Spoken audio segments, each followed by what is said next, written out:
Jadi materi baru itu perbandingan itu selalu disandingkan dengan skala, ya. Jadi perbandingan itu selalu disandingkan dengan skala. Karena skala itu adalah perbandingan. Jadi skala digunakan itu untuk menghitung jarak sebenarnya, ya. Kalau skala itu kan biasanya kita gunakan di peta, ya, di peta atau di denah itu ada skala. Itu untuk menghitung jarak atau ukuran yang sebenarnya di lapangan. Itu kalau skala. Nanti kita akan pelajari juga. Tapi sebelum kita masuk di skala, kita harus pelajari dulu perbandingan ini. Nah, perbandingan itu apa? Perbandingan itu sebenarnya membandingkan dua bilangan, ya, dua bilangan. Tapi ingat, perbandingan itu dasarnya itu dari pembagian sebenarnya, ya, dasarnya dari pembagian. Dasarnya juga itu dari pecahan. Cuma kalau perbandingan itu kita harus mahir dan pintar dalam menyederhanakan bilangan. Ya, contoh. Ini contoh, ya. Coba dilihat. Umur kakak, ya. Umur kakak itu sama dengan 14 tahun, ya. 14 tahun. Oke. Umur adik itu adalah 7 tahun. Biasanya soalnya seperti ini, ya. Pertanyaannya itu ditanyakan biasa berapa perbandingan umur, kalau ketawa saya suruh pulang, ya. Umur kakak dan adik. Ada waktunya ketawa, ada waktunya serius. Oke. Umur kakak dan adik. Jangan dulu ada yang menulis, dilihat dulu penjelasannya. Nah, berarti kalau kita sudah dapat seperti ini, berarti kan ini dua angka, ya, dua bilangan, 14 dan 7. Nah, ini yang kita akan bandingkan. Kita akan bandingkan. Oke, berarti selalu lihat yang mana duluan, kakak adik, karena berpengaruh itu yang mana duluan. Jadi tidak bisa dibalik-balik. Kalau dikatakan perbandingan umur kakak dan adik, berarti itu jawabannya harus kakak banding. Jadi banding itu tanda bagi dan adik. Jadi banding itu tanda banding itu tanda bagi, ya. Jadi kalau ada tanda bagi begini berarti itu artinya banding, dibandingkan ceritanya. Paham sampai sini, ya? Jadi tanda bagi itu adalah banding, seperti itu. Itu tandanya. Jadi kakak banding adik, jangan dibalik. Karena kalau kita balik itu salah. Begitu kalau perbandingan, tidak boleh balik-balik. Jadi kakak banding adik. Tandanya itu tanda bagi. Bagi. Oke. Umur kakak itu 14 tahun, ya kan? 14 tahun. Umur adik itu 7 tahun. Oke. Nah, 14 dan 7 itu masih belum kita bisa katakan itu perbandingan. Kenapa? Karena masih besar. Angkanya masih besar. Masih bisa disederhanakan. Nah, caranya bagaimana? 14 banding 7 ini itu sama halnya dengan 14, ini, ya, saya kasih di sini, ya. 14 per 7, ya. Jadi jangan dibalik. Yang di depan itu sebagai pembilang, yang di bawah itu sebagai penyebut. Berarti 14 per 7, ya. Oke, 14 per 7. Artinya ini kan sama dengan kakak banding adik, berarti 14 bagi 7, kan? Kan seperti itu, ya. Sampai hanya 14 banding 7, 14 bagi 7. Makanya sama dengan 14 per 7. Ini kan bagi, kan? Per itu kan juga bagi, kan? Jadi sama, 14 bagi 7. Nah, bagaimana mencari perbandingannya? Caranya itu adalah disederhanakan.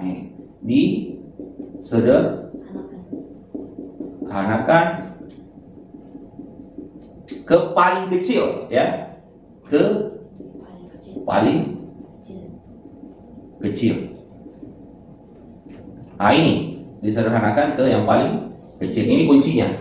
Jadi kalau misalnya ini, ya, 14 per 7 ini kan kita sudah dapat. Ini kan kalau kita mau sederhanakan kakak banding adik berarti 14 banding 7 bagi 7. Berarti kalau kita mau sederhanakan ini kita dapat kan seperti 14 per 7. Kita masih untuk menyederhanakan itu berarti masing-masing dibagi, ya. Masing-masing dibagi. Jadi cari pembagi yang bisa membagi habis di atas, bisa juga membagi habis di bawah. Dan usahakan yang paling kecil. Berarti pembaginya yang paling besar. Seperti itu. Paham sampai sini, ya? Berarti kalau begitu kita mencari faktor sebenarnya, faktor persekutuan. Nah, masing-masing dibagi 7, kan? Dibagi 7. Sama dengan Ini 14 bagi 7 kan 2 ya.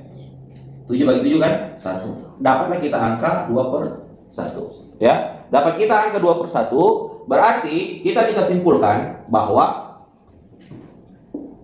kakak banding adik itu sama dengan kakak ini 2 kan?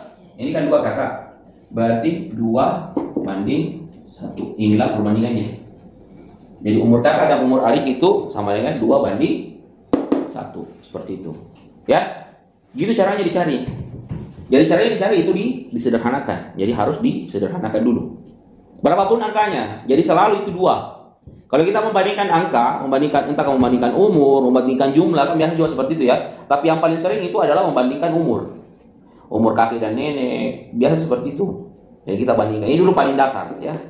Ada banyak versi soal-soal membandingkan, ada banyak versinya. Tapi ini dulu dasar yang kamu harus pahami untuk hari ini. Ya, karena kita belajar matematika itu masih panjang. Nah, matematika itu tidak boleh terlalu cepat supaya kalian tahu. Kita bertahap saja. Jadi ini saya kalian tahu, yang penting sudah Minu pahami bahwa untuk mencari perbandingan itu berarti disederhanakan. Ya. Ini kan sudah kakak 14. Ini kan dapat dari mana? Ini dapat dari kakak 14, berarti kita tulis sini 14, ya kan? Adik itu 7 tahun, kita tulis di bawahnya adik. Tanda bagi ini adalah tanda perbandingan. Nah, 14 banding 7 itu sama halnya dengan 14/7. Kenapa sama, Pak? Karena di sini tanda bagi, ya. Dan di sini tanda bagi berarti 16/7. Untuk dapat perbandingannya sisa sederhanakan saja. Kan menyederhanakan pecahan kan sudah diajarkan dari awal sekali lah. Dari pertama sekali pertemuan di bimbel itu, matematika itu kamu sudah diajar menyederhanakan pecahan. Makanya saya bilang, kalau kamu kuasai pecahan itu semua materi insya Allah aman dan gampang. Ya, karena selanjutnya itu masuk perbandingan, belum masuk kecepatan, debit, itu semua menggunakan pecahan. Ya, seperti itu. Nah, kalau dia seperti ini, 14/7, ya disederhanakan. Ada cara seperti ini ya. Jadi begini, kalau misalnya begini ya, ada juga siswa itu, tapi tidak salah juga. Kalau saya tidak salahkan, saya benarkan. Ada juga siswa itu tidak langsung dia dapat yang paling sederhana, ya. Dia tidak langsung dapat yang paling sederhana. Jadi dia berkali-kali menyederhanakan. Tidak apa-apa. Tidak apa-apa kita berkali-kali menyederhanakan. Ya. Misalnya kan biasa angkanya besar kan? Susah kita dapat angka yang kecil untuk berpikir. Biasanya itu anak-anak dia mulai dari 2 dulu. Dia mulai dari 2. Ya, contoh saya kasih lihat. Misalnya gini ya. Yang mau disederhanakan itu misalnya berapa ya? Kita cari angka 150 lah ya. 150 misalnya ya. 150. Oke. Kita mau sederhanakan ini ya. Jadi di sini kita tidak di sini jangan apalagi perhatikan yang bilang IPA lebih banyak pembilangnya daripada penyebut. Tidak usah dipikirkan itu karena kita di sini tidak berbicara tentang pecahan campuran dan biasa, bukan itu. Yang jelas itu yang di atas yang duluan disebut. Jadi kalau kakak duluan disebut berarti dia di atas. Kalau adik duluan disebut berarti adik di atas. Begitu saja. Jadi apa fungsinya dijadikan per ini? Itu fungsinya hanya untuk apa? Hanya untuk memperlihatkan kalian bahwa supaya gampang disederhanakan. Ya. Kalau bersusun kan enak disederhanakan. Coba biasa ada anak-anak begini. Kalau kita mau sederhanakan ini kan bisa langsung begini kan? Bagi 50 tuh, iya kan? Berarti 2/1, iya kan? Iya kan? Itu kalau langsung. Tapi biasa ada anak-anak itu dia dapat 2/1, itu tidak langsung dia 50 karena mungkin dia tidak terlalu bisa berpikir sejauh itu. Jadi dia itu anak-anak biasa begini. Bisa ini kapan? Dibagi 2 dulu. Jadi dia bagi 2 dulu kasih. Dia bagi 2. Berarti 100 bagi 2 berapa? 50/2 25 ya. Dia lihat lagi di sini. Perhatikan. Dia lihat di sini. Oh, ini masih bisa disederhanakan ini. Iya kan? Masih bisa disederhanakan. Jadi bagaimana caranya? Oh, masih bisa masing-masing dibagi 5. Oke. Masih dibagi 5. Berarti 50 bagi 5 50 bagi 5 itu 10. 25 bagi 5 ini 5. Oh, dapat 10/5. Nah, lihat lagi, masih bisa disederhanakan ini. Tidak apa-apa. Sederhanakan sampai yang paling kecil. Oh, masih bisa disederhanakan. Masih bisa bagi berapa ini? Oh, masih bisa dibagi 5 ini. Ini juga dibagi 5. 10 bagi 5 2, 5 bagi 5 1. Nah, dapat 2/1. Artinya perbandingannya itu adalah 2/1. Nah, tetap dapat 2/1 kan?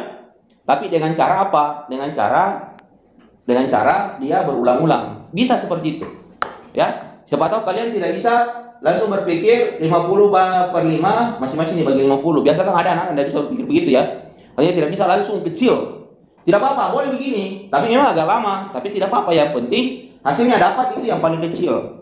Ingat, perbandingan itu, kalau angka perbandingan itu kebanyakan itu angkanya di bawah 10.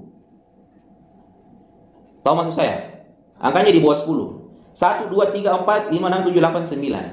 Jarang ada perbandingan itu yang belasan. Contohnya begini, 10/12. Jarang ada begitu. Jarang nih. Yang paling sering muncul itu 1/2, 2/1, 3/5. Itu yang paling sering muncul. 3/9. Itu 3/9 masih bisa lagi jadi 1/3.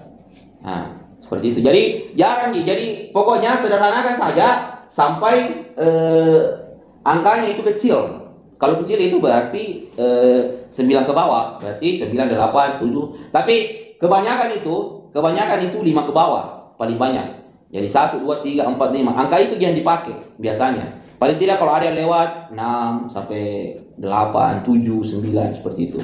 Tapi itu pun biasanya masih bisa disederhanakan lagi. Jarang-jarang aja ada itu yang di atas 10. Jadi kalau kamu masih dapat 10/15, 10/5, masih bisa dikecilkan itu. Berarti kecilkan. Salah itu kalau kau bilang langsung 10/5. Salah itu. Karena kenapa? Perbandingan itu diambil yang paling sederhana dan yang paling kecil. Seperti itu. Paham sampai sini ya? Ada yang tidak dipahami di atas, boleh ditanyakan sekarang. Siapa tahu ada yang tidak dipahami di atas ini penjelasan, boleh. Yang bagian mana yang kamu tidak pahami, boleh ditanyakan di sini. Nah, ini kan saya mau berkata, jadi biasanya itu kalau perbandingan selalu soal cerita, biasanya soal cerita. Ya, ingat, selalu saya perhatikan.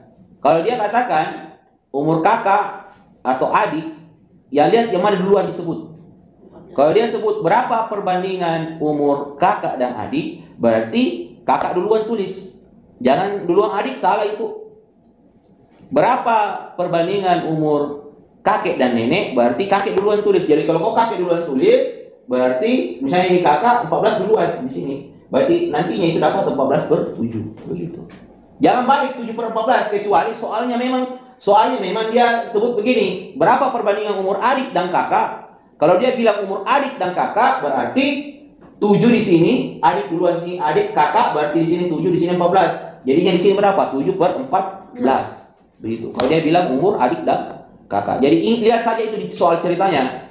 Yang mana duluan disebutkan, kalau sudah masuk di perbandingannya, sudah membandingkan dia umur, misalnya umur kakak dan adik, atau umur kakek dan nenek, siapa yang duluan disebut itu yang duluan. Begitu.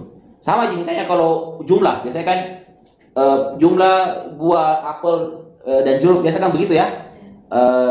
Apel itu misalnya 25, jeruk itu misalnya 5. Berapa perbandingan apel dan jeruk? Kalau apel dan jeruk berarti 25/5. Tapi kalau dia bilang jeruk dan apel berarti 5/25. Begitu. Jadi ingat selalu dahulukan yang disebut duluan kalau di perbandingan. Kalau ini kan kakak duluan kan berarti kakak banding adik. Kalau adik duluan berarti adik banding kakak. Begitu. Ya. Jadi untuk menyederhanakan itu selalu jadikan ini per supaya bisa masing-masing dibagi berapa. Oke, paham sampai sini ya? Ada pertanyaan? Tidak ada? Oke, kalau begitu silakan catat.